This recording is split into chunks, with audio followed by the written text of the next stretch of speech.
بسم اللہ الرحمن الرحیم۔ السلام علیکم۔ حضرت امام مہدی علیہ السلام کے ظہور کی علامات و نشانیاں آپ کے سامنے پیش کریں گے۔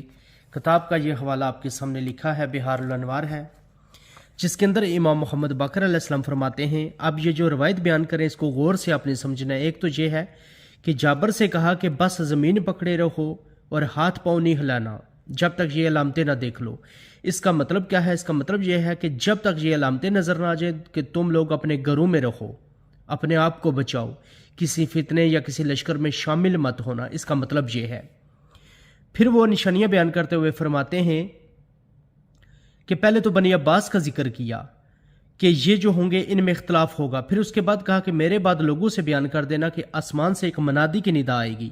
یہ وہی منادی ہے جس کے بارے میں ہم نے آپ کو بتایا تھا کہ حضرت جبرائیل علیہ السلام ہوں گے، اور پھر دمشق کی طرف سے فتح کی آواز کا بلند ہونا، پھر شام کا ایک قریہ جابیہ ہوگا، وہ زمین میں دس جائے گا، پھر دمشق کی دائیں جانب کے ایک حصے کا یعنی دمشق کی ایک مسجد ہوگی جس کا دائنی جو حصہ ہوگا وہ گر جائے گا۔ حالانکہ اسی کتاب کے اندر یہ لکھ چکے ہیں کہ یہ نشانی پوری ہو چکی ہے۔ اور ترک والوں کا ذکر ہے کہ وہ جو ہوں گے ان کی جانب سے خارجیوں کا خروج ہوگا۔ یہ اس روایت کو سمجھیں، اس الفاظ کو سمجھیں، کیا لکھا ہوا ہے؟ ترک کی جانب سے خارجیوں کا خروج ہوگا۔ خارجی کون تھے؟ یہ وہ خارجی تھے کہ جو آپ کو یاد ہوگا اگر آپ پیچھے چلے جائیں 1400 سال پہلے، جنہوں نے مولا علی علیہ السلام سے بھی جنگ کی تھی، اور یہ وہی خارجی تھی کہ جن میں سے ایک خارجی نے مولا علی علیہ السلام کو جو ہے کوفے میں شہید کیا تھا۔ پھر آگے لکھا ہے کہ اور اہل روم ان کے تعاقب میں نکلیں، یعنی کہ جو اہل روم والے ہوں گے وہ ان کے پیچھے نکلیں گے۔ پھر آگے لکھا ہے کہ ترک کا جو ہے وہ جزیرے میں پڑاؤ ڈالیں گے، اور اس سال جو ہے ہر طرف اختلاف ہی اختلاف ہوں گے۔ پھر آگے لکھا ہے کہ اور دریائے مغرب میں سب سے پہلا جو ملک ہے وہ شام ہے۔ یہ شام کا ذکر ہے جس میں سب سے زیادہ اختلاف ہوگا، اور اس وقت آپ شام کے حالات دیکھیں، آپ کو پتہ ہے شام میں کیا ہو رہا ہے۔ وہاں پہ 3 جھنڈوں کا ذکر ہے، سیاہ و سفید، سرخ، اور تیسرا سفیانی۔ اب یہاں پر سیاہ اور سرخ کا بھی ذکر ہے، یعنی کہ سیاہ و سفید کا ذکر ہے، سرخ کا ذکر ہے، اور سفیانی کا ذکر ہے۔ اب سفیانی تو وہ ہے کہ جس کے بارے میں ہم نے آپ کو بتایا یہ آخری لشکر ہوگا جو باقی تمام لشکر کو جو ہے وہ قتل کر دے گا۔ پھر سفیانی کے لوگوں سے جنگ ہوگی، وہ سب کو قتل کرے گا۔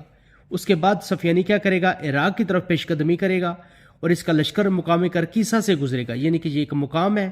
جب یہ عراق کی طرف پیش قدمی کرے گا تو اس کا جو لشکر ہوگا وہ اس مقام سے گزرے گا، اور وہاں 1,00,000 لوگوں کو قتل کریں گے جی۔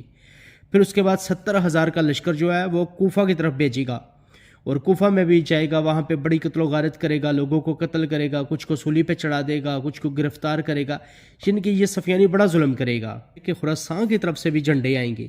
اچھا، یہ جو خراسانی ہے ان کے بارے میں ہم نے آپ کو بتایا تھا پچھلی ویڈیوز کے اندر کہ یہ وہ خراسانی ہوں گے جو امام مہدی علیہ السلام کی طرف چلے جائیں گے۔ تو ان کی طرف جو ہے یہ جو جھنڈے ہیں جب یہ خروج کریں گے تو آہستہ آہستہ منزل طے کرتے ہوئے آگے بڑھیں گے۔ اتنے میں کیا ہوگا کہ امام کے اصحاب میں سے کچھ لوگ ہوں گے انہی کے اندر، یعنی کہ جو خراسانی کا لشکر ہوگا اسی لشکر کے اندر امام کے اصحاب ہوں گے۔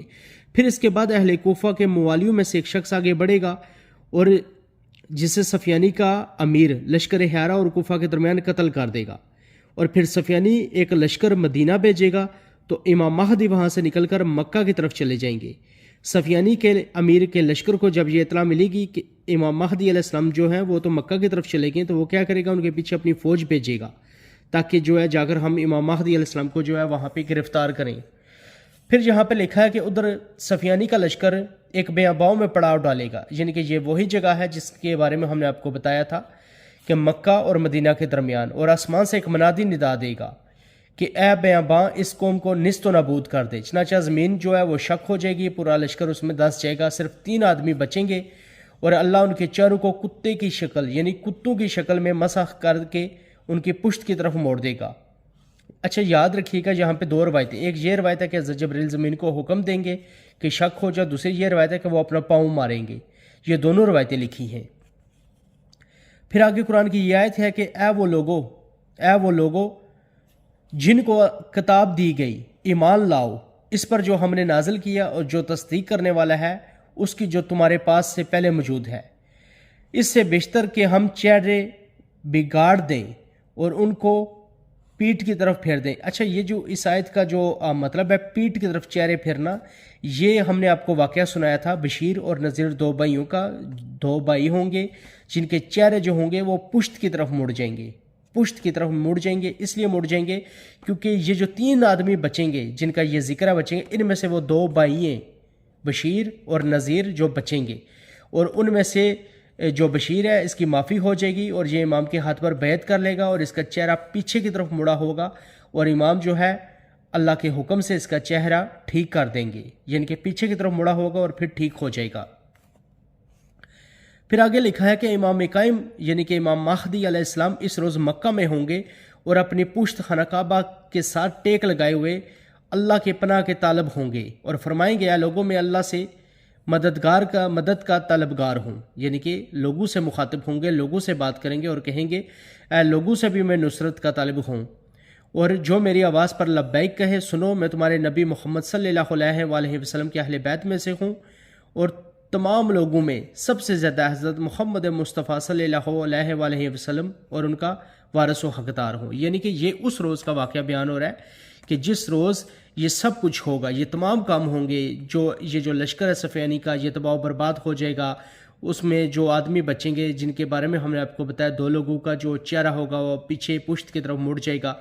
پھر اس وقت امام جو ہے وہ خانہ کعبہ یعنی کہ وہاں پر ٹیک لگائے ہوئے یہ جملے کہیں گے، اور یہ ایک بڑا خطبہ ہے جو باقاعدہ طور پر آگے ایک لکھا ہے، ہم وہ بھی آپ کو بتائیں گے. اور پھر اسی طریقے سے آگے جو ہے امام وہ بیان کریں گے جس آدم کے متعلق اگر کوئی بحث کرے گا تو میں وہ بھی ثابت کروں گا، یعنی کہ تمام نبیوں کا امام جو ہے وہ نام لیتے جائیں گے. یہ دیکھ لیں، نام لیتے جائیں گے. پھر اس کے بعد آگے فرماتے ہیں جب یہ تمام واقعات یعنی کہ تمام نبیوں کے بارے میں ذکر کریں گے تو پھر جب آخری نبی صلی اللہ علیہ وآلہ وسلم کے بارے میں جب بات آئے گی تو اس وقت بھی کہیں گے اگر ان کے بارے میں بھی کوئی ان کے متعلق بھی کوئی بحث کرے گا تو میں ثابت کروں گا کہ میں تمام لوگوں میں سب سے زیادہ سنت رسول خدا کا وارث اور حقدار ہوں. لہٰذا اس وقت جو لوگ میری تقریر سن رہے ہیں انہیں اللہ کا واسطہ دیتا ہوں وہ میری یہ باتیں ان لوگوں تک پہنچا دے جو یہاں موجود نہیں. یعنی کہ یہ ایک بڑا خطبہ ہے امام کا جو ہم نے پورا تو نہیں آپ کے سامنے پڑھا لیکن آپ کو شارٹ سمجھا رہے ہیں کہ یہ امام کا خطبہ ہوگا. پھر اسی طریقے سے امام آگے جو ہے وہ اپنے اللہ کے رسول صلی اللہ علیہ وآلہ وسلم کے قرابت دار ہونے کی وجہ سے بھی کہیں گے کہ میرا تم لوگوں پر حق ہے. پھر اللہ کے رسول کے حق کے بارے میں بات کریں گے. پھر کہیں گے کہ تم لوگ ہماری مدد کرو، ہم پہ ظلم کرنے والوں کو روکو.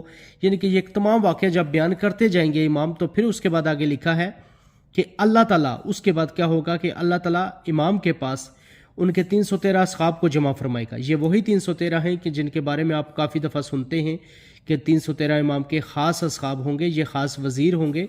جو جس طرح موسم برسات کے بادل کے ٹکڑے ادھر ادھر آ کر جو جمع ہوتے ہیں اسی طریقے سے یہ لوگ امام مہدی علیہ السلام کے پاس آ کر جمع ہوں گے. یعنی کہ الگ الگ جگہ پہ ہوں گے، دور دور ممالک میں ہوں گے، لیکن اللہ کے حکم سے یہ سب جمع ہو کر امام کے پاس آ جائیں گے. اور امام فرماتے ہیں آگے لکھا ہے کہ اے جابر اسی کا تذکرہ اللہ نے اپنی کتاب میں فرمایا ہے کہ تم جہاں کہیں بھی ہوگے اللہ تم سب کو جمع کرے گا.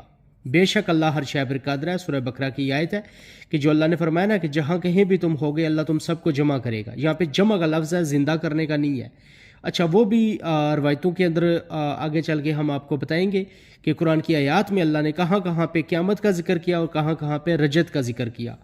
پھر آگے لکھا ہے کہ پس اسی رکن مقام کے درمیان کیا ہوگا، امام کی بیعت ہوگی. پھر امام کے پاس کیا ہوگا، اللہ کے نبی صلی اللہ علیہ وآلہ وسلم کے وہ تبرکات ہوں گے جو انبیاء کی وراثت میں انہوں نے اپنے آباء اکرام کے ذریعے سے حاصل کیے تھے، یعنی کہ پائے تھے. اور امام قائم حضرت امام حسین علیہ السلام کی اولاد میں سے ہوں گے، اور اللہ ایک ہی رات میں تمام امور جو ہے وہ درست کر دے گا اور لوگوں کو ان کے پہچاننے میں مشکل نہ ہوگی اور نہ ہی ان کو سمجھنے میں وقت لگے گا. یعنی کہ یہ ان کو پتہ چل جائے گا یہی آخری امام ہیں، امام مہدی علیہ السلام ہیں اللہ تعالیٰ کے حکم سے. اور 313 جو ان کے اصحاب ہوں گے وہ امام کے پاس پہنچے گے. اور اسی کے بارے میں اللہ تعالیٰ نے یہ قرآن کی آیت بیان فرمائی تھی کہ جہاں کہیں بھی تم ہوگے ہم تم کو جمع کریں گے. اور خاص کر اگر آپ کا ایمان ہے امام پر، جب آپ وہاں پہ ہوں گے تو آپ وہ وقت بھی دیکھ لیں گے، انشاءاللہ وہ وقت بھی آئے گا. لیکن اس میں سب سے جو ضروری چیز ہے سمجھنے والی وہ یہ ہے کہ امام نے کیا فرمایا، جب تک یہ علامات و نشانیاں نہ دیکھ لو خاموش رہو. کون سی؟ یہ جو جنگوں کا ذکر ہے، اور خاص کر آخری سب سے بڑی جو نشانیاں وہ صفیانی کی ہے کہ سب سے زیادہ جو ظلم کرے گا وہ صفیانی ہوگا. صفیانی کو آپ نے یاد رکھنا ہے. اور خاص کر جب اس کا لشکر تباہ ہوگا، اور وہ کون کریں گے؟ حضرت جبرائیل علیہ السلام. اب یہاں پہ بھی 2 روایتیں ہیں. ایک تو یہ روایت ہے کہ وہ زمین شک کریں گے, حکم دیں گے زمین کو شک ہو جائے تو وہ شک ہو جائے گی. دوسری یہ روایت ہے کہ وہ زمین پر پاؤں ماریں گے اور زمین جو ہے وہ شک ہو جائے گی. تو لہٰذا یہ دونوں روایتیں جو پورا ایک خطبہ تھا ہم نے آپ کے سامنے پیش کیا, اور یہاں پہ اب یہ ہمیں حکم ہے کہ ہمیں خاموشی اختیار کرنی ہے, اپنے گھروں میں رہنا ہے, صبر کرنا ہے, نہ تو کسی فتنے کے لیے نکلے, نہ کسی لشکر کے ساتھ نکلے, نہ کسی احتجاج کے ساتھ نکلے. کچھ نہیں ملنے والا سوائے آپ کو موت ملے گی, کیونکہ یاد رکھیں آپ کے جو حکمران ہیں یہ آپ پر بالکل رحم نہیں کریں گے. اس لیے خدا را اپنی جانوں کو بچائیں اور اپنے گھروں میں رہیں. تو انشاءاللہ نیکسٹ ویڈیو میں آپ سے ملاقات کریں گے. امید آپ لوگوں کو سمجھ آئی ہوگی. اپنا خیال رکھیے گا. خدا حافظ.